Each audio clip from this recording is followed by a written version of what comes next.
Ini cerita tentang seorang security yang dipecat setelah ia menyelamatkan nyawa majikannya. Nah, gimana tuh? Jadi ceritanya itu begini. Pengusaha ini sedang bersiap-siap ingin melakukan perjalanan bisnis ke Jakarta menggunakan pesawat. Dari kota kelahirannya, sebut saja nama kotanya itu kota B. Jadi tiket sudah disiapkan, pakaian sudah disiapkan, semuanya sudah siap. Dan begitu ia akan keluar dari rumahnya, tiba-tiba saja sekuritinya ini mencegat dia. Security ini bertanya kepada majikannya, "Pak, betul Bapak mau ke Jakarta?" "Iya," kata majikannya. "Bapak naik pesawat itu ya Pak?" Dia menyebut nama salah satu maskapai. Kemudian majikannya menjawab, "Iya." "Bapak berangkat pukul 10 nanti?" "Iya." "Kenapa?" katanya. Kata si majikan ini, "Jadi gini Pak, sebelumnya saya minta maaf sama Bapak, tapi kalau saran saya sebaiknya Bapak tidak berangkat." "Loh kenapa?" kata si majikan itu. Iya gini Pak, ya kalau Bapak percaya sebaiknya Bapak tidak berangkat." "Memangnya kenapa?" kata si majikan. Ya kalaupun Bapak mau berangkat sebaiknya Bapak mengganti pesawatnya." Ya jelaslah majikannya bingung. Dia boleh berangkat tapi harus mengganti pesawat yang akan ia gunakan. Security ini kemudian menjelaskan, "Jadi begini Pak, tadi malam saya itu mimpi Pak. Mimpi kalau pesawat yang Bapak tumpangi ke Jakarta itu jatuh Pak. Seluruh penumpangnya mati. Saya tidak ingin Bapak mengalami kecelakaan itu, makanya ini harus saya sampaikan sama Bapak." Begitu kata si security. Majikannya itu berpikir-pikir, jangan-jangan bisa jadi mimpi security-nya ini jadi kenyataan. Dia tetap berangkat ke bandara sambil menertawakan si security ini, tapi dengan pikiran yang juga tetap waspada. Jangan-jangan benar, jangan-jangan tidak. Dan pilihannya ya mengganti pesawat ketika dia ingin tetap berangkat. Begitu ia sampai di bandara, ia kemudian membeli tiket lain dan menunda perjalanannya menjadi keberangkatan pukul 1 siang lah gitu, 1.40 apa 1 berapa. Pengusaha kaya ini tetap bertanya-tanya dalam hatinya, apa benar mimpi si security-nya ini. Lalu ketika dia sedang ngopi menunggu di bandara, tepat pada pukul 11 keluarlah berita di salah satu stasiun TV yang menginformasikan kalau pesawat yang tadi akan ia tumpangi itu mengalami kecelakaan. Ia kemudian membatalkan penerbangannya, lalu ia pulang. Nah, begitu sampai di rumah, ia memanggil security yang tadi pagi telah mengingatkannya kalau ia melanjutkan perjalanan, ia akan mengalami kecelakaan. Ia panggil security-nya, lalu ia memberikan security itu uang sebesar 5 juta rupiah. Dia kemudian mengatakan, "Saya sangat berterima kasih karena kamu telah menyelamatkan nyawa saya. Ini uang sebesar 5 juta sebagai tanda terima kasih saya, dan mulai hari ini kamu jangan pernah bekerja lagi di sini." Ya kaget lah si security itu kan. Majikannya berterima kasih, ia diberi uang, nyawanya telah selamat, tapi ia dipecat hari itu juga. "Loh Pak, apa Bapak tidak salah?" "Enggak, saya benar kok," kata si majikan itu. "Tapi Pak, saya nanti kerja di mana?" "Ya mana saya tahu. Yang penting saya memang sangat berterima kasih sama kamu. Ini uang sudah saya berikan juga sebagai tanda terima kasih. Gaji kamu bulan ini dan kelipatan 3-nya karena saya mecat kamu bisa kamu ambil besok ya." Lalu sambil terheran-heran si security ini pamitlah kepada majikannya. Ya ada rasa sakit hati memang dalam diri si security ini. Sambil jalan pulang ia pun bertanya-tanya, kok tega ya majikan saya memecat saya padahal saya sudah menyelamatkan nyawanya. Ya tapi majikannya sudah mengambil keputusan dan ia dipecat. Nah jadi ada yang tahu nggak kenapa orang yang telah menyelamatkan nyawa majikannya tapi dipecat? Kalau Anda tahu, silahkan menulis jawabannya di kolom komentar. Ya, saya tunggu. Kita akan menjawabnya pada video yang lain. Saya akan menjawab pertanyaan yang muncul pada video sebelumnya tentang kenapa security yang telah menyelamatkan nyawa majikannya itu dipecat. Bila kita menilai peristiwa ini dengan perasaan, tentu kita akan merasa kasihan kepada security yang dipecat tersebut.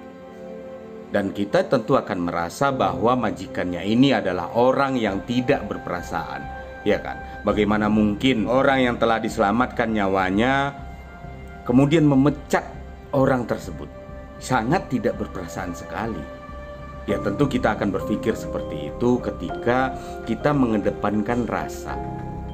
Nah, tapi benarkah demikian? Benarkah majikan ini orang yang tidak punya perasaan? Coba kita lihat dari sisi pandang yang berbeda. Kita semua tahu bahwa security itu bertugas menjadi penjaga keamanan, kenyamanan di wilayah tugasnya. Bila ia bertugas di rumah, tentu ia bertugas menjaga keamanan, kenyamanan dari penghuni rumah tersebut, menjaga barang-barang di rumah tersebut agar tidak dicuri, agar tidak dirusak oleh orang-orang yang tidak bertanggung jawab. Iya kan? Terkait dengan cerita kita, security itu bertugas menjaga keamanan rumah majikannya. Ya pasti ia bertugas pada jam-jam kerja yang telah ditentukan untuk menjaga majikannya dari serangan-serangan orang-orang yang tidak bertanggung jawab, menjaga rumahnya, menjaga wilayah kerjanya itu. Nah, kita sepakat dulu bahwa tugas security adalah menjaga keamanan. Nah, dalam cerita terdahulu, security itu benar telah menyelamatkan majikannya ketika majikannya akan menaiki pesawat yang ternyata benar mengalami kecelakaan. Tapi kita ingat lagi, dalam cerita itu dijelaskan bahwa si security ini bermimpi. Security ini bermimpi bahwa pesawat yang ditumpangi oleh majikannya itu mengalami kecelakaan dan semua penumpangnya itu tidak terselamatkan. Apakah boleh seorang petugas keamanan, seorang penjaga tidur saat jam tugasnya? Tentu ketika Anda yang berada di posisi ini, saat Anda mengetahui security di rumah Anda, penjaga keamanan di rumah Anda yang bertugas saat itu tidur, sementara Anda punya barang-barang yang harus dijaga, bahkan nyawa Anda sendiri pun berada di tangan dia. Ketika ada orang-orang yang tidak bertanggung jawab mengintai keselamatan Anda, mengintai barang-barang Anda, ya tentu Anda menginginkan seorang security yang bertanggung jawab, yang tidak tidur saat jam tugasnya.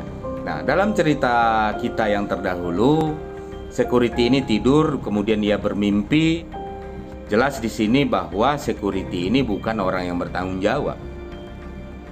Tetapi ia masih untung ketika dipecat ia menerima uang pesangon dan juga menerima tanda terima kasih karena telah menyelamatkan majikannya dari kecelakaan pesawat. Cerita ini terkait dengan komitmen.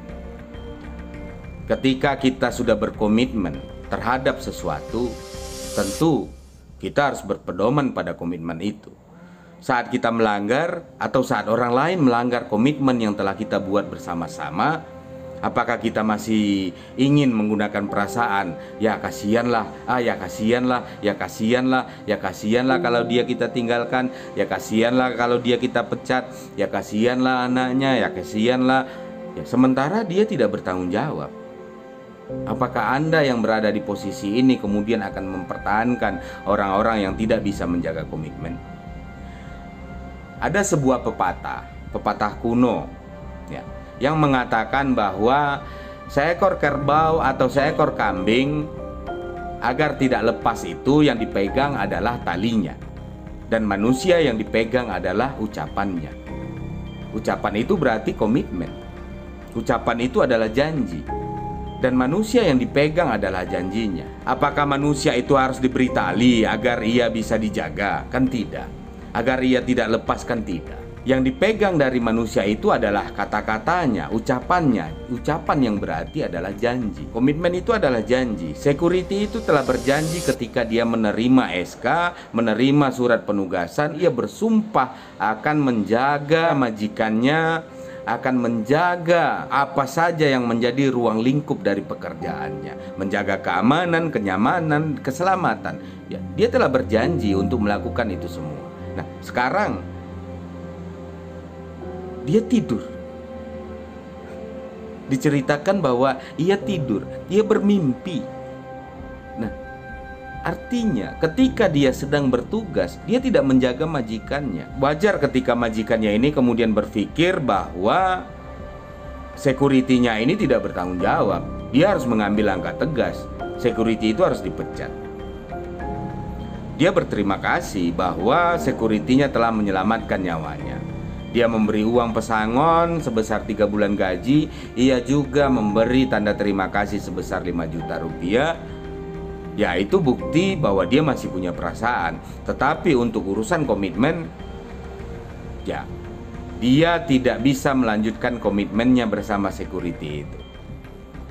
Nah, ya banyak kita yang menilai sesuatu itu berlatarkan perasaan, karena kasihan, karena iba, karena tidak tega. Tetapi ketika komitmen itu sudah berhubungan dengan keselamatan, keamanan, apakah kita masih bisa mempertahankan seseorang hanya karena alasan kasihan? Kalau dia kita pertahankan, keselamatan kita yang terancam, keamanan kita yang terancam, apakah kita akan mempertahankannya?